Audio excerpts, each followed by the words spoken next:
Take a look. We step inside the shadows of one of the most terrifying and successful franchises in movie history, the Conjuring universe. What did you see? I saw a nun. It began in the 1950s with The Nun, a chilling origin story cloaked in darkness. What do you need? Then came the cursed doll that would haunt generations, Annabelle creation. There, she fits right in. The terror grew in the suburbs, then Annabelle came home to stay. Look what she made me do. Audiences were introduced to Ed and Lorraine Warren in the breakout that started it all, The Conjuring. It's not really good for anyone to go in there. Every artifact in their basement had a story, and Annabelle wasn't done yet. Stop calling me Janet. The Warrens traveled overseas to face the haunting of Enfield in The Conjuring 2. I think I hurt someone. And for the first time in American history, demonic possession was used as a defense in a courtroom. She's standing there.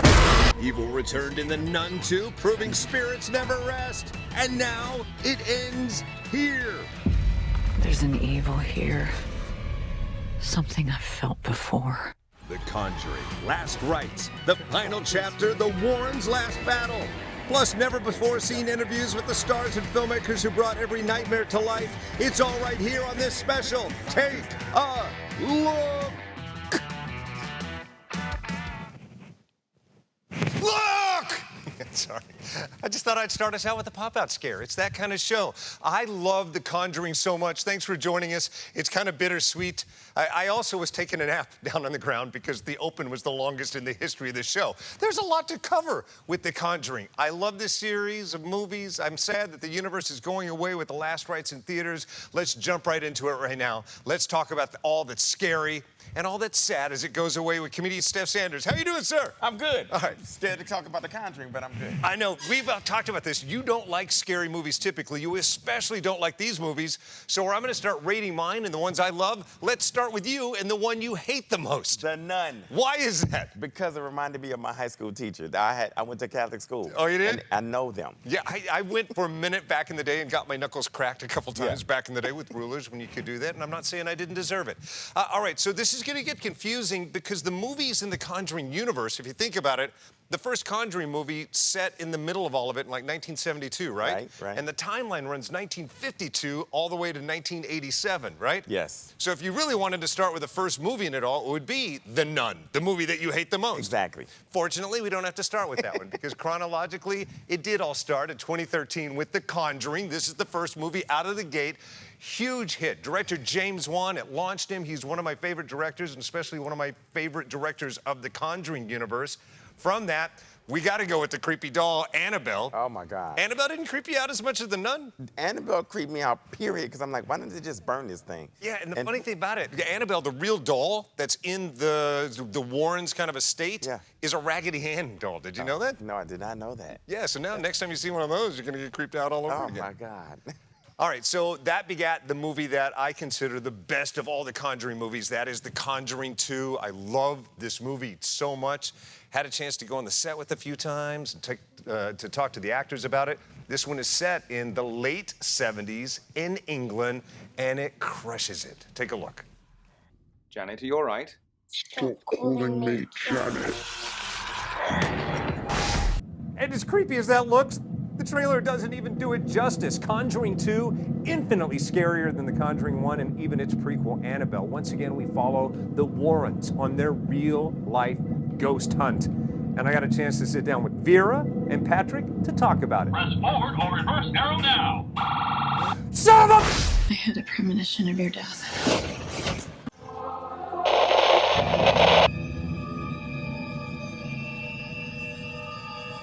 My interviews! That is, I meant to say, my interviews start right now.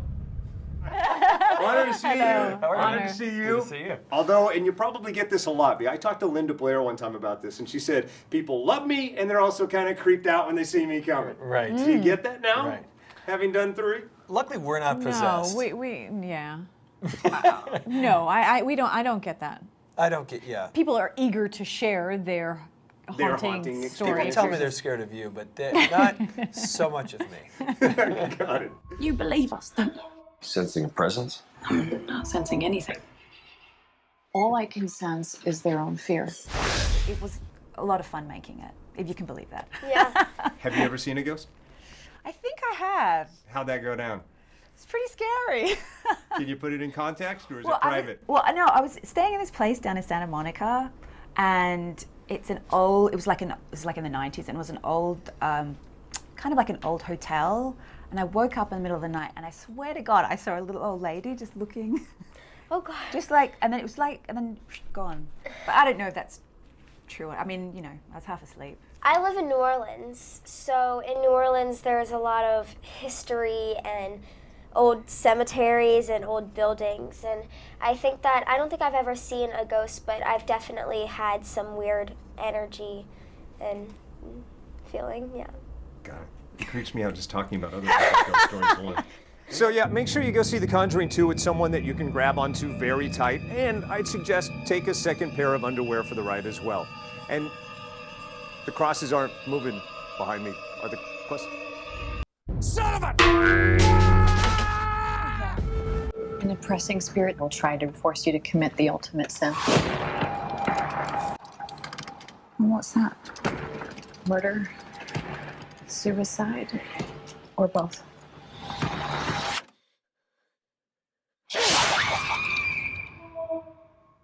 Love those pop-out scares. You know, we shot my stuff on set in London, and I'm goofing around making it look like Scooby-Doo, right? But it really was creepy being in that room with all the crosses spinning around. I can't believe you were there. What, Conjuring 2, do you have a favorite thing, like takeaway? What's the singular thing you're gonna remember from that movie that scares you the most? The old man in front of the TV. Oh, yeah. In fact, I tell my kids all the time, I'm gonna haunt that. That's who I'm gonna be. When I die, the kids are gonna sense my presence, and I'm gonna be in that chair going, what's the HBO Max password? No, that's Peacock. You kind of look like the younger version now. No, that's the Disney Plus password. I need the HBO password. That's gonna be me. Yeah, that's might be you in a few years. It's me right now. I spend 99% of my time trying to remember the freaking passwords. All right, so on to other types of haunts. Let's go back to the beginning of this segment. You said your least favorite movie for scare reasons is? The Nun. All right. So coming up next, let's go to New York City. Just outside, there's a convent where they actually shot some of the scenes.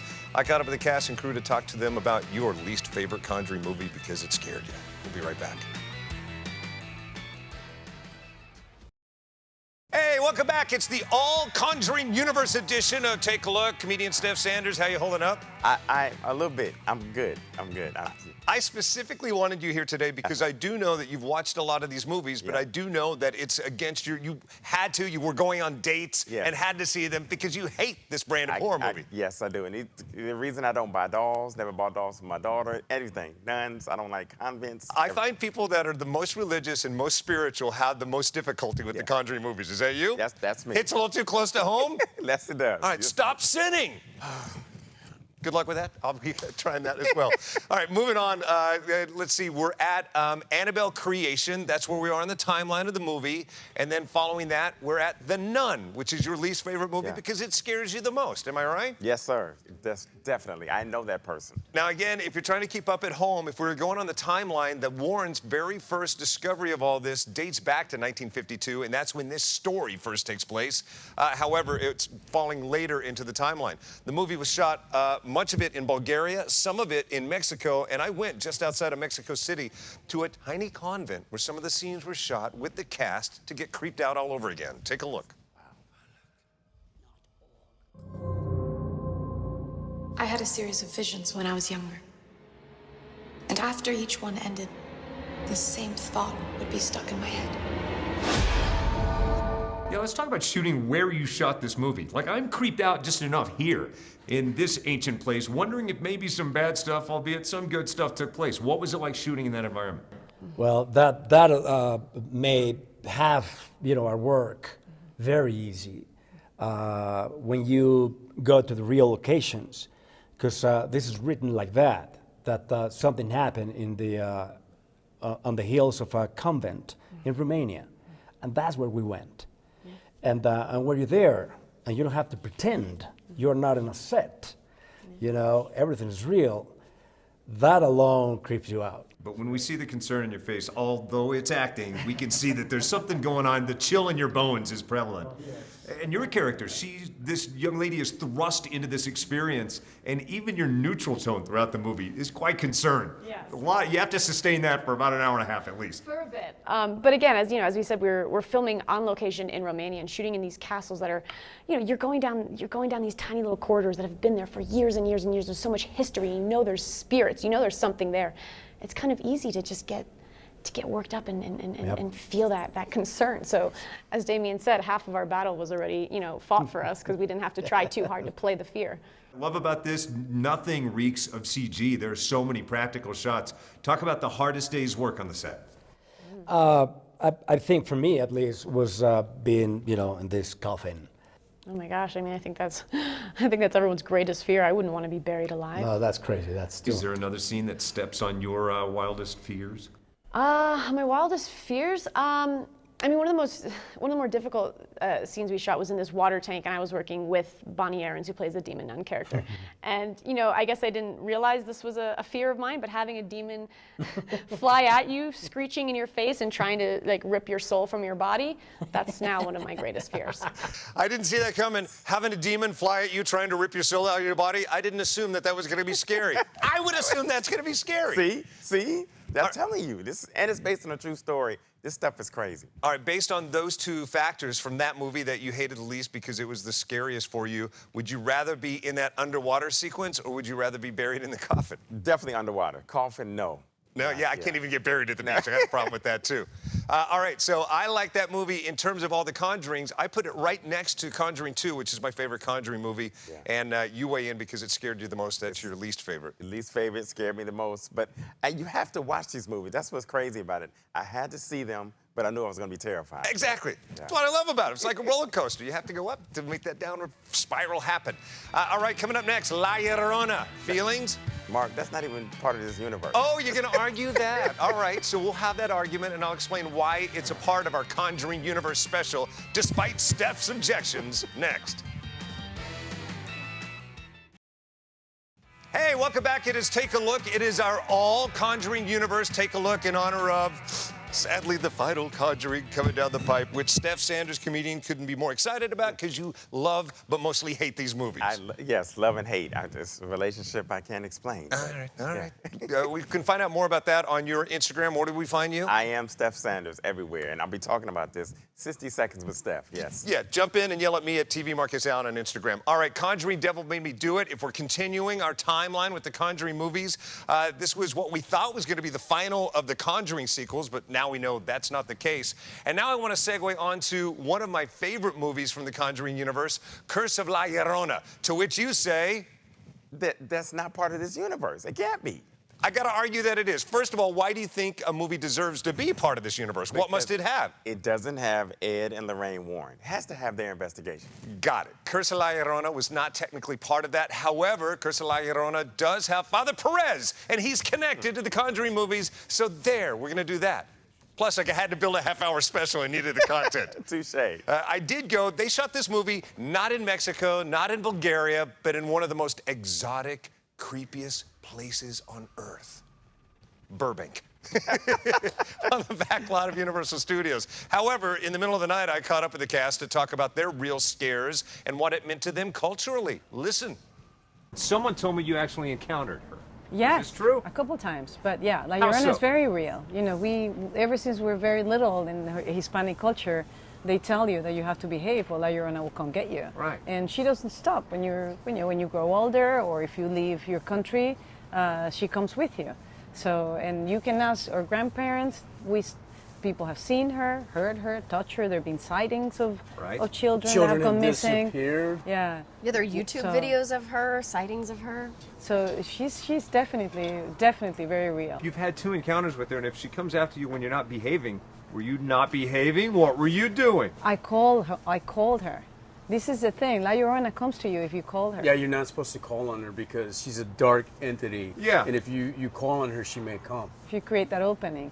Why were you calling? Well, we were about to start the film, and I wrote this prayer that I do for every film that that I work on, and you say, dear in yourself, if it is your will, Yeah. please reveal to me in a dream tonight the struggle of the character of Patricia in the project of La Llorona, so I can get closer to you. And then you go with love and respect, you sign it, and you put the date and the time. And in the middle of the night, this horrible scream, cried, it is the most horrible thing I've ever heard in my life, woke me up. And I rushed out of my room, I hurt myself, and then I tripped, and I went to get my daughter.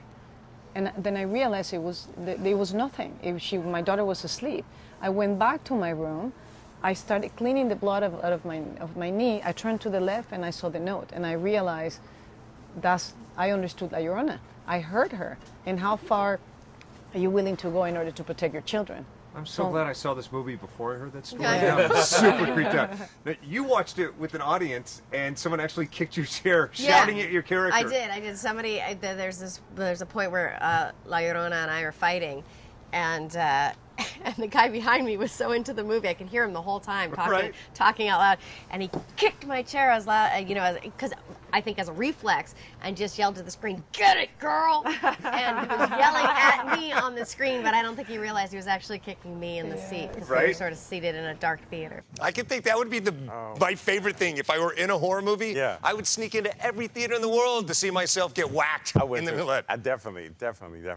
In terms of your hate because it scares you scale, where does La Llorona fit in? I know you don't approve of it being in our stupid special, exactly. but So, still. It wasn't as scary as the others, but it was good. It was still a good in a piece with Father Perez and so forth. But if I would have heard that story you just heard from her, oh my God. Yeah, the real ghost stories are scarier than the movie. Yeah. I didn't have a problem with the movie being scary because the ghost, La Llorona, as featured in the movie, looks to me a lot like the ghost in Ghostbusters. The librarian, the very first scene in Ghostbusters. Yeah, more looks a lot like her. cartoonish. But I know culturally, like Josue, our director of photography right now, his mother used to say, "You better behave. We're cursed with La Llorona. La Llorona's going to get you." Can I get a thumbs up? Is that a true story? Oh my goodness. That's an absolute true story. We didn't, like, my parents, I don't know if they believed in La Llorona, but they would have just kicked me out. Yeah, mine just said the boogeyman. Yeah, my mom always threatened the UPS man. Why the UPS man? Because he's your real father. We'll get into that a little bit later on. In the meantime, producer Darla, what are we doing now? Oh, Conjuring, Last Rites. This is what it's all come down to. I keep kicking the can down the road because I'm sad to see it go. The final Conjuring movies, why you should see it, why it's a nice end cap. I'll catch up with Ed and Lorraine themselves, Vera and Patrick, next.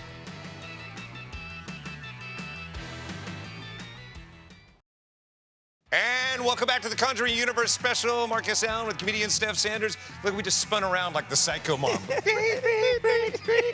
All right, so we've come to the final moment. I know you're happy about this because you've told me that you would not see this movies had they not been big date night movies that you had to go see. Right, and I got to go see this one. Yeah, you're going to go see this one. It's in theaters everywhere. I recommend seeing it on the biggest screen possible in select cities. You can see it on IMAX. I recommend that. And also, if you have a D-Box. Some people hate D-Box. What do you think about D-Box? I love D-Boxes. I love D-Box. If you don't have D-Box, just pay some kid behind you to kick your seat every now and then. It kind of does the same thing. I caught up at our respective homes with Patrick Wilson and Vera Farmiga. They are the people behind this, and we talked about context. Saint Michael, defend us. Be our safeguard against the devil. In nomine Patris, et Filii et Spiritus Sanctus, by the power of our Lord Jesus Christ.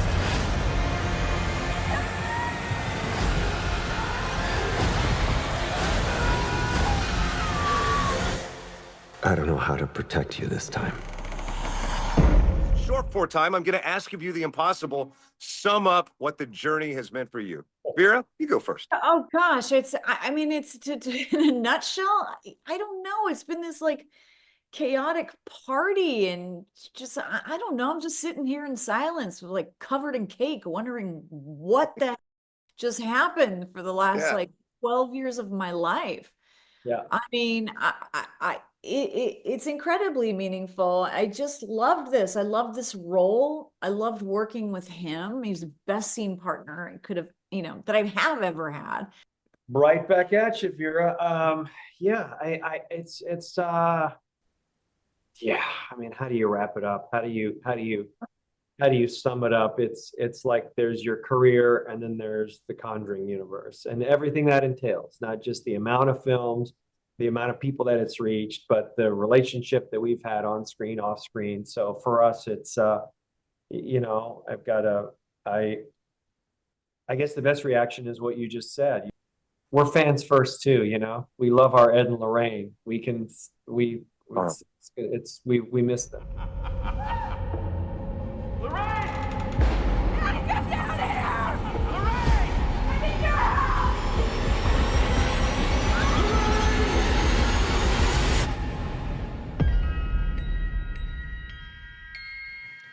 Just those chimes. I don't know if I can see them as Amiga, anything else. Patrick Wilson, I you love it. crushed it. I can't imagine anyone. I had the pleasure of meeting Lorraine and ask her how she felt about Vera's portrayal, and she said, she so captures me in the younger stages of my life. And that's what I love most about this movie, seeing them at various stages of life. Yeah, Ed and Lorraine, they did it for me. If anybody in these movies, they're my favorite. Exactly. We're so lucky to have had them. I guess they're lucky too. I mean, Patrick Wilson said there's your career and then there's The Conjuring. Right. So with that said, tell me your favorite Patrick Wilson movie that's not a Conjuring movie. Exactly. Nobody's running up to him in airports going, I loved you in the Alamo. No. But they're loving you, Mr. Conjuring. All right, so if you love horror movies, be sure and check us out. You can find us on YouTube. Be sure and like and subscribe. And to the people watching all over the world on AFN, thanks for taking good care of us. Again, on Instagram. I am Steph Sanders everywhere. There you go. I'll hold your hand in the movie if you want. Yeah, please. All right. Or I won't if you don't want me to. Figure that out later. Have yourself a good one. Peace. Be good.